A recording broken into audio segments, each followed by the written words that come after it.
How do I deal with conflict? How do I deal with arguments? When you're faced with a situation that will result in a conflict, in an argument, in something that may not be pleasant, the first thing to do is to try to get control of that situation. And what do I mean by that? What I mean is, the first thing that I want to do is set a tone, is to take that potential argument and bring it down. Because the more conversational, the more comforting that conversation can be, no matter how difficult it may be, the more likely that reasoned thought will go into it, the more likely that someone will take it. There's sort of a principle of psychology that says, if I tell you something good before I tell you something bad, then chances are the bad won't be as bad. Geez, you performed really well this week. I just have one concern that I hope you'll help me with so we can eliminate that. That's a lot better than saying, let me tell you what you did wrong. Here's what you did wrong. Oh, by the way, you also did something right. So I want to bring that argument down, that tone down, and say, okay, we're about to get into a conflict. Can we make some rules? Can we agree we won't scream at each other? Can we agree that we won't fight? Can we agree that we won't whatever rule? It doesn't matter if the person doesn't agree. If they don't agree, that tells you something about them. Most people, even the most irrational people, will recognize that yelling or arguing or raising your voice or screaming or being demeaning is not productive at all. Never helps a situation. Now, I'm sure somebody will come up with some wise saying about why sometimes it's important to be demeaning. But as a general rule, which is what we're talking about, most of life, most people, if you were being told something and it was something that you needed to do to change, you'd want somebody to tell you in the best way possible. Listen, I want to sit down and talk to you about something that's bothering me, but I want to be able to tell you in a way that you won't get upset about it. Do you think that you could have the heart? Do you think that you would be able to be open-minded enough to listen to what I have to say and recognize that I am not attacking you, I am not criticizing you, I am making a suggestion, or I am telling you my feelings based on my thoughts. And if you don't agree with that, I want you to talk to me and tell me why what I'm saying is not productive. And I want you to give me the same courtesy I'm giving you. That is, I want you to tell me with evidence, with what is the basis, not just, I just think it's me. Why you believe that, so that I can better myself. Look, this argument, this problem may be all about them, but I'm using it as it's all about me, so that I'm deflecting, I am absorbing and saying, it doesn't matter who it's about. What matters is that we conduct ourselves in the most appropriate of ways. And I can tell you, whether you're a parent who has to really talk to your son about something terrible, or you're a kid who has to tell your parents something that's awful, listen, the key is to try to start with, let's start with the things we can control. And that is that, one, we can do this in a deliberate way if we're caring and thoughtful. Two, that what has happened or what I'm going to tell you has already occurred, so I can't undo it. Or if I can undo it, I'm going to tell you how I can undo it. It is an event that has occurred.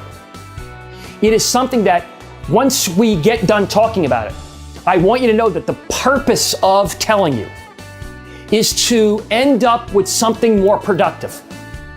I'm not asking you to forgive me. I'm not asking you not to scold me. I'm not asking you not to ground me, or I'm not asking you not to whatever. But what I am asking you for is to listen to me and to understand why I might have made that decision, to understand that I'm sorry, or I feel like I'm wrong, or I need to make that up to you, and to see if you can find it in your heart to respond back in kind. Okay, it still bothers you. This is what you suggest happens. You want me to be grounded? I don't have to scream that you're grounded. I can just say, you know what?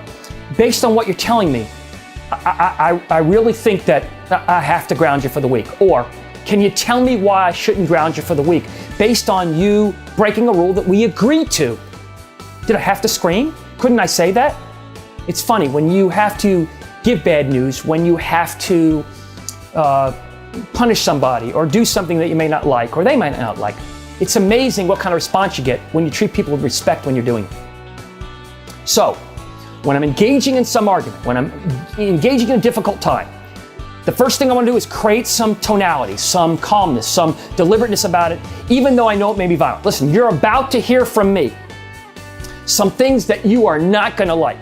They are going to be antithetical to everything you stand for. They're going to make you upset.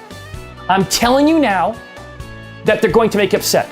So I'm asking you, I don't care how upset you are, I need your commitment. You're not going to yell at me. Because if you do, I'm just going to tell you it's going to deteriorate.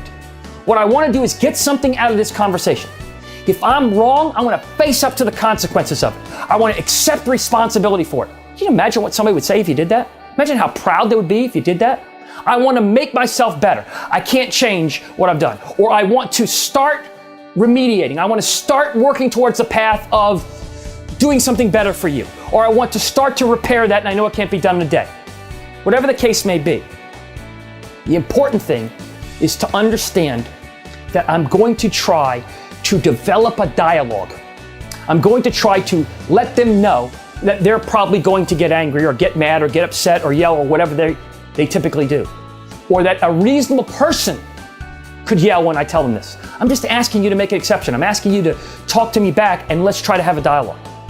If you do that as a person with the problem, you won't believe how people respond. And you know what? If they still yell, if they still argue, then you know what? They have a problem. You know what? They need to think a little bit more. Maybe you can't fix them in this conversation, but I'll tell you something. If they're related to you, that's something we can't let go away. We're going to have to plan because that is going to be important to you in any situation. I need to establish that dialogue. Oh, they'll never change. There's no such thing. Even if people don't change from black to white or white to black, even though if they don't make a 180-degree turn, sometimes a small change, 1 degree, a little tiny turn this much, can over time end up being very large. If I move you an inch today, and you continue to move an inch each day, you've gone a mile in a year.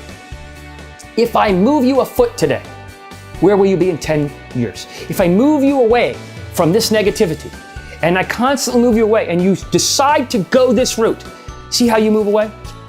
The key is to understand in difficult situations that it's okay they're difficult, but I'm going to try to establish some ground rules to try to make it as productive as possible. If you're wrong, you need to be ready to accept that.